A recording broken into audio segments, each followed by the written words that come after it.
Атырау қаласындағы Сәбит Мұқанов атындағы нөмірі 10 мектеп. Оқушы балалар мен педагогтарды қаңғыртып қойғандарына 2 жыл болды. Мектепте неше басшы ауысты, дәл қазір директоры да жоқ. Балаларымыздың құқығын кім қорғайды сонда?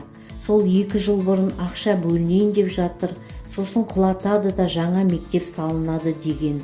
Жақында 2024 жылдың желтоқсанында құлатады деген. Жаңа мектеп салмақ түгіл құлататын да сүретінде түрлері жоқ. Тонап жатыр, балалар құлап жатыр, аяқтарын сындырып жатыр. Неге сонша қинайды біздің балаларымызды?